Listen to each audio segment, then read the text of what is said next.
ko si Kuya Rene. Line. Isa tayo. Hey, Line, Oy. kumusta naman ka? Nasir. Hmm?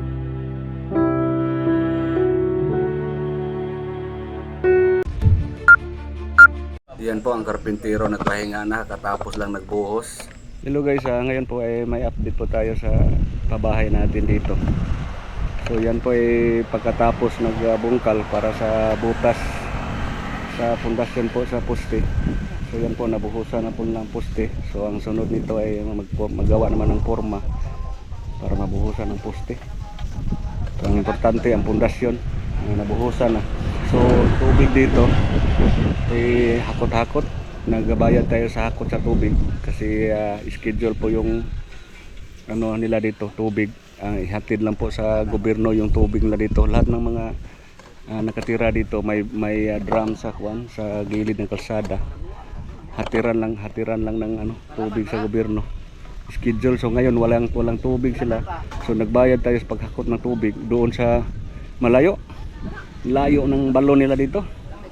So yun po, konti na lang yung tubig.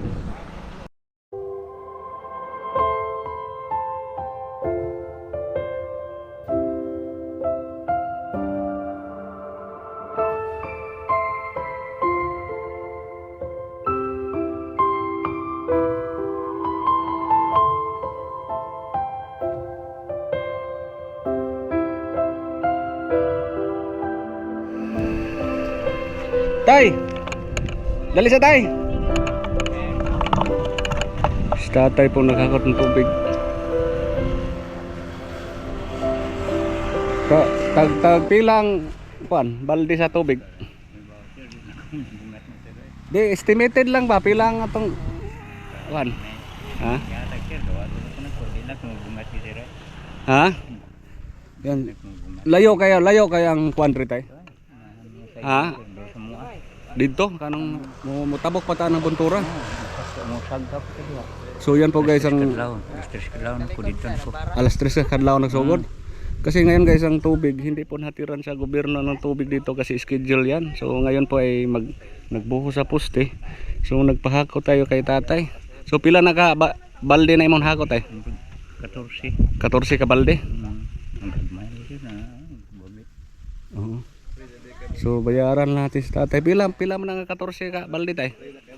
So dungagan pa na siya tay no? Ito pa man dito. Napamay hakot tonon. Ating ubol lang tog bayad niya tay.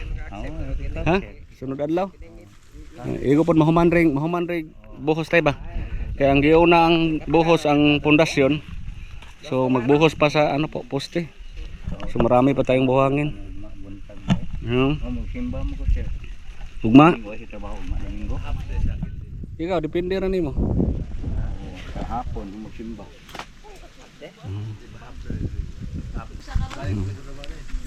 Putanan na po na to day para ugma bay day makasimba.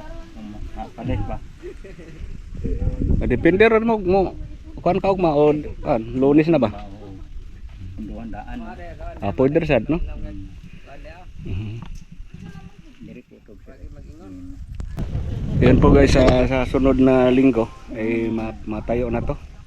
So ang Gahi ni si sir. Okay na.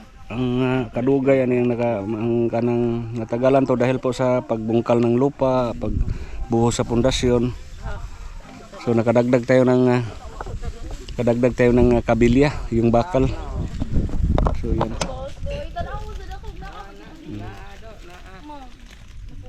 Yung buhos ang pundasyon. Malaki ang butas dito. So dyan banda ang ano po, ang teres sa ingan doon banda. So dito po yung kwarto. So may ano dyan, may teres dyan. Yan dito ang doon ang sa ingan.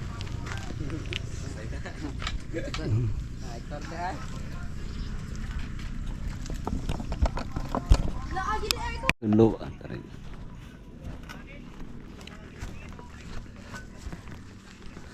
Pwede sana siya kuan. Inughuman og hapid-hapid atong binok kanang iyang ininit og kanang iyang gilatan. paghuman, pwede na sa hampulan. Pwede na sa na ha? Kana lang sa. Ha? Sa tubig ba? Sod ka sir. No, sod. Tanan. Iyan po guys, subukan po nating pasukin. Silipin natin si Lini, yung anak ni tatay na PWD na nakakulong lang sa kwarto.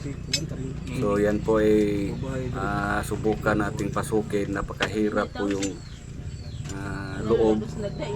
So gapangin lang natin to para makita talaga natin si Lini, kasi mula nung unang pag-vlog natin, hindi natin na pasok dito. Doon lang sa bintana natin na video. So tingnan natin ng personal talaga kung ano talaga ang kalagayan niya dito sa loob. Kaya nga matapos-tapos tong pinagawa ng kubo para sa kanila, mailipat agad natin to para mabihisa natin. Yan po ang sabi ko dati, napakahirap at saka delikado malusot sa bangag. So testingan lang natin, subukan natin na hindi ba tayo matakulkol pa ingon sa ubos. So madilim dito. Ngayon po tingnan natin po si tatay nandito si tatay sumakit yung tuhod, nagka-arthritis. So ito po yung tinruan ko sila na ano po yung gabon. Is the bunog dire dapit dire ko nakadapit. Ayun ko. Mo ni sitwasyon ni Lini dire guys. Lini. Ako si Kuya Rene. Kahom. Lini. Isa tayo. Hey, Lini. Hoy. Kumusta naman ka? Nasir. Si Kuya Rene ne. Nasir. Ay, Ha? Kumusta naman ka? Nasir mo na nagdagpaan sa toa. Gidalaan ti kagpan. Karon. Gusto ka mo kaano sa kanon ni mo sunod, dalaan ti ka. Lini. Hello. So yan, sitwasyon ni Lini guys. Perting pakita gid. Tres de pre. Perting pakita yung sitwasyon na at kanay siya mahuman ang balay ni tatay dito. Ibalhin dito. Nya. Ato ni palitag sa nina. Nakaligo na ni siya tay. Nakaligo na ni. Nagsara makaligo. So ato niya ning manihuan. So karon lisod kay nila diri oh. Ting lisurag yun. Parang langong payag. Tinday tawa. Tiging luya. Tiging luya. Luya kay Bruno? Loy pre. Tikong ro. Kung ah. Yung buslot yun sa loob ba? Di sana ako mapokus kasi ka nagkukuan mo. Kasi makuan. Okay. So yan po, ngayon po sa gilid natin si natin si Lini. Kung ka dili mo tingog. Tingog. Sa hirap ang sitwasyon sa PWD. Si tatay matanda na. So sana mga kapatid niya tumulong din. So ngayon po ay yan po na-update natin ngayon. Nagbuhos ng karpintero natin. So sa sunod na linggo itayo ng mga poste. So tingnan lang natin ang ano sila, natagalan siya sa pagkay at saka pagbuhos ng pamusti. So yan po ay kay hinin 2 oras may.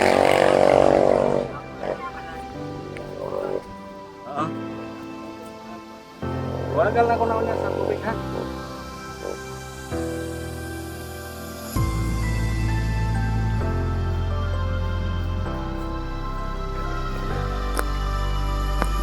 Itong videographer ka raw. Pare Almer.